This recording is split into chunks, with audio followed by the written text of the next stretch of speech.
मैं अपने कमरे से बाहर आ गई और काफी ज्यादा मेकअप किया और तैयार हुई थी, और फिर आहिस्ता आहिस्ता चलती हुई असफ अंकल के कमरे के गेट पर पहुंच गई।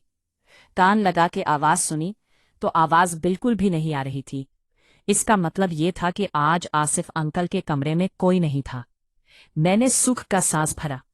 फिर मैंने आहिस्ता से दरवाजे को बजाया तो आसिफ अंकल ने फौरन आके दरवाज खोला। मैं जैसे अंदर गई तो उसने फौरन कुंडी लगा दी। मैं जाकर बैठ गई और फिर आसिफ अंकल भी आके मेरे साथ बैठ गए।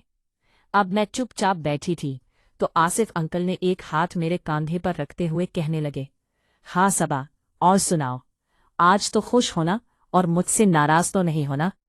मैं मुस्कुराने लगी और कहा, मैं आज खुश हूं और आपसे भला क्यों नाराज होंगी।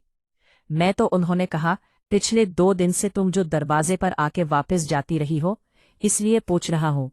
मैंने कहा, नहीं ऐसी कोई बात नहीं है, मैं बहुत ज्यादा खुश हूं। फिर आसिफ अंकल मेरे बालों में हाथ फेरने लगे और आहिस्ता आहिस्ता मेरी आंखें बंद होना शुरू हो रही थी। मैं मदहोश होती जा रही थी।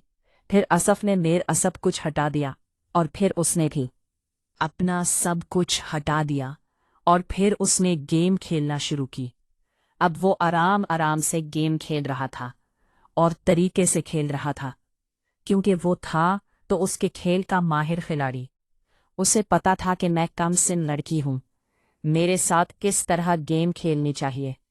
मेरी आंखें बंद थीं और मैं महसूस कर रही थी ऐसे जैसे मैं जन्नत की सैर कर रही हूं। और वाकई में मुझे महसूस हो गया था कि बिलाल से कहीं ज्यादा ताकतवर है आसफ, क्योंकि वो था ही 40 साल का। और आप सोचकर अंदाजा लगाएं कि जो 40 साल का बंदा होता है वो कितना तजुर्बाकार और कितना ताकतवर और कितना समझदार होता है।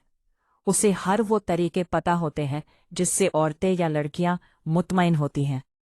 और वो आसिफ भी मेरे साथ वही कर रहा था। तकरीबन 1 घंटा हो गया था, लेकिन वो अभी तक लगा हुआ था। हालांकि मेरा काम हो गया था, मगर वो अभी तक जोश में था। अब मेरी हालत गैर होती जा रही थी, लेकिन असफ जरा भी मुझ पर तरस नहीं खा रहा था। और बिलाखिर 1.5 घंटे के बाद असफ का काम भी तमाम हो गया और फिर वो भी लेट गया और मैं भी लेटी रही।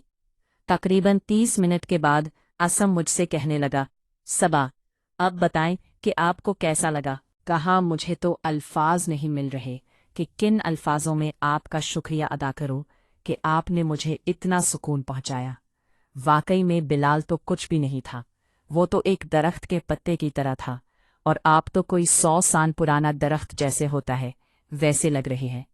मुझे अंदाज़ा तो था कि आप मुझे ठीक से खुश करेंगे, लेकिन इतना अंदाज़ा नहीं था कि इस तरीके से खुश करेंगे। असफ कहने लगा कि सबा, मेरे 3 बच्चे हैं और मेरी बीवी भी है, और मैं जब अपनी बीवी के साथ करता हूँ तो मैं तो 3-3 घंटे जाता हूँ। हम लोग पहले प्लान करके फिर ये काम करते हैं। तो मैंने कहा कि अच्छा, तो आप मुझे भी बता दे, मैं भी आपके साथ प्लान बनाती। असफ कहने लगा, सबा, अगर कल तुम्हारी अम्मी नहीं आती तो तुम कल रात को मेरे पास आना, फिर पूरा प्लान बनाएंगे और मैं तुम्हें तरीके बताऊंगा कि किन किन तरीकों से किस किस तरह करना है, और फिर तुम इन तरीकों को फॉलो करना और फिर देखना कि तुम्हें कितना अच्छा लगता है। तुम्हें इतना सुकून मिलेगा कि तुम मरते दम तक याद रखोगी। और फिर जिस बंदे के साथ भी तुम ये काम करोगी तो सबसे पहले तुम्हारे दिमाग में मेरा नाम आएगा। मैंने कहा, अच्छा, तो फिर मैं कल रात को नाज़मी आऊंगी। आसिफ कहने लगा कि हाँ, बस ये देख लेना कि तुम्हारी अम्मी ना आई हुई हो। तुमसे पहले मैंने कहा कि हाँ हाँ, मैं अम्मी को देख लो, ये मुझे लगता है कि अम्मी अभी नहीं आएगी। 3-4 दिन, आसिफ ने कहा, ये तो अच्छी बात है, वो ना आए तो मैं ठीक से तुम्हें खुश कर पाऊंगा। इसके बाद आसिफ कहने लगा कि सबा, अब तुम चली जाओ, कहीं कोई उठ ना जाए और हम दोनों को एक साथ देख ना ले।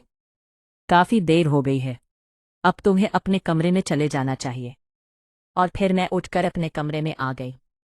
वो रूम में चली गई, फ्रेश होकर वापस आई और सो गई। सुबह सवेरे उठकर मैं तैयार हुई, स्कूल का बैग उठाया और नाश्ते की टेबल पे आ गई। शमा ने नाश्ता लगाया हुआ था। मैंने नाश्ता किया और फिर अम्मी को खुदा हाफिज कहा। और फिर मैं बाहर गेट के आई तो आसिफ गाड़ी के पास खड़ा था। गाड़ी को साफ करके बिल्कुल तैयार खड़ा था। वो मुझे देखकर मुस्कुराने लगा। मैं उसे देखकर मुस्कुराने लगी। उसने मुझे सलाम किया, मैंने सलाम का जवाब दिया और मैं फिर गाड़ी में बैठ गई। फिर आसिफ मुझे लेकर स्कूल पहुंच गया। अब मेरे पेपर भी होने वाले थे। मैंने सोच लिया था कि पेपर जैसी खत्म होंगे तो फिर मैं कहीं आउटिंग पे जाया करूंगी, दिन को भी कहीं गेस्ट हाउस में गेम खेलेंगे और फिर रात को रूम में गेम खेलेंगे। मेरी क्लास शुरू हो गई और टाइम का पता ही नहीं चला और 1 बज गया। मैं अपनी बकेट समेट कर बैग उठाकर बाहर आई तो उसे पहले से मौजूद था। फिर मैं गाड़ी में बैठ गई। अब हम लोग रास्ते में थे, घर की तरफ आ रहे थे। असफ मुझे कहने लगा कि अच्छा बताओ सबा, तो फिर आज रात को तुम मेरे रूम में आ रही हो? मैंने कहा हाँ हाँ बिल्कुल ज़रूर आऊंगी, बस आप तैयार रहना और सारा प्लान मुझे पहले बता देना कि किस तरह चल रहा है और क्या क्या करना है। और मुझे भी वही वाला सुकून मिलना चाहिए जो आप अपनी बीवी को पहुंचाते हैं।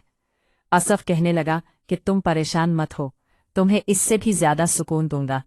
और फिर हम लोग घर आ गए। आज अबू भी घर आए हुए थे। उनकी शायद तबीयत ठीक नहीं थी।